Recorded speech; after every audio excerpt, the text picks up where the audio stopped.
go around the room for this question. Bucky, I start with you. Which in-house Seahawk player is going to be the next Seahawk star in your estimation? Oh, Jordan Brooks. I don't think that there's really much. I mean, to me, I guess there's a couple other guys you could throw in there, but he's the guy who got some experience. You saw what he brings and flashes, and that's playing out of position, at least not the same exact position that they drafted him to play. And so I think that learning under Bobby Wagner and kind of getting his feet wet a little bit, I think that he's the one, in my opinion, that's going to be able to take the biggest leap forward and kind of jump into stardom, if you will. Puck, what you got? Yeah, well, that was my guy. I want to take him. You can take I'm just him. trying to think. I mean, he's Bucky. Yeah. You think about the team, pal. There just isn't a lot of like guys. I think at Young that you. I mean, just for to be different, I guess I'll just say D. Eskridge. I don't really can't give you any reason why because you never saw him on the damn field last year. But I hope he is because he can be a difference maker for the football team. They need that type of player, to have that type of explosiveness in their offense. So I'll just go with Eskridge. Hopefully he's healthy on the field. I hope so. And I got the and that means he disagrees. Well, I just haven't seen anything from that guy that says that's going to happen. And frankly, I'm questioning if you even watch Seahawks football. I actually did not. So, yeah. I'll go with Darrell Taylor. I mean, I think people forget that he had 6.5 sacks and only started 5 games. I mean, the guy was way more of a problem for offenses than Jamal Adams was, at least when it comes to getting in the backfield. So with his limited playing time, he sat out a year ago, obviously with the injury, and I wonder where he'd be now if he had played last year. But I mean, you can see it right with this kid. He's got the speed coming off the edge. So I'll go with Darrell Taylor. Hugh Adams, is that who you're going with next? Well,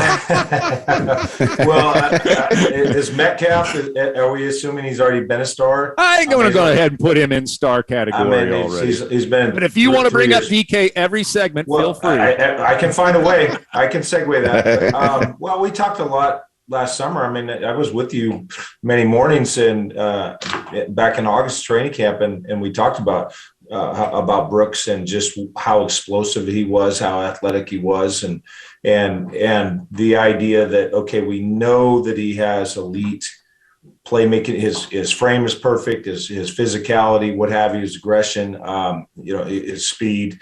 It was just a case of him learning the nuances, getting the experience and the instincts to make good plays. Remember now, for a good portion of September, Seattle was awful covering the screen passes and other routes as well. But, they would attack him in his area and screen passes. Then by the end of the year, he just sniffed it out far better. And, he'd knife through, and he was almost KJ Wright-ish on a number of plays in terms of his recognition and blowing up screen passes. So I think that this guy now is still young enough, obviously, to keep that physicality, but with an extra year, he should be knocking on, if not making the Pro Bowl. Gregg, what do you think? Are you a Brooks guy too, or are you going to go somewhere else? Well, no, I'm going to go somewhere else. But on Brooks, the question now becomes: do you make him the inside linebacker? Is he going to be the middle linebacker? People say, well, he's the middle linebacker at Texas Tech, only for one season. And the other 3 seasons he played outside. And even in the Big 12, when you're a middle linebacker, you're basically an outside linebacker because there's not a lot of run support in the Big 12 because there's not a lot of run. And you're catching them chasing wide receivers across the field. So the question for Seattle becomes, if we don't re-sign Bobby Wagner, they may not re-sign him via his contract ending this year, but whatever your post-Bobby Wagner plan is it include Jordan Brooks, who would have set a Seahawks record if not for, and did ended up after Wagner missed the last game of the year in tackles. You move him from outside where he's flourished into inside where he hasn't had much experience at all. DJ Reed, 25 years old, plays cornerback with a charisma and a swagger they haven't had since the Legion of Boom. He has broken the mold of Pete Carroll's 6'3", Richard Sherman-esque long-arm quarters. He's 5'9", but he has made them change their thinking at corner. He has a charisma, as I said. He has a personality the locker room likes, that the players gravitate toward. He picked up the system very quickly. They're going to pay him perhaps $5 million a year, which he hasn't even made $1 million a year in his career. San Francisco gave up on that guy last year as an injured wave guy, and he has now become the best cornerback they have. And I think he's become a foundation piece that they're going to re-sign this offseason for many years in their defense. I heard a Yeah, couple. Chuck, I names in there. just real quick with what Gregg said about $5 million. That's just, I mean, that seems like a steal for At that DJ. position, absolutely. Wow. Yeah, I think it's going to be a little higher, but I get your point.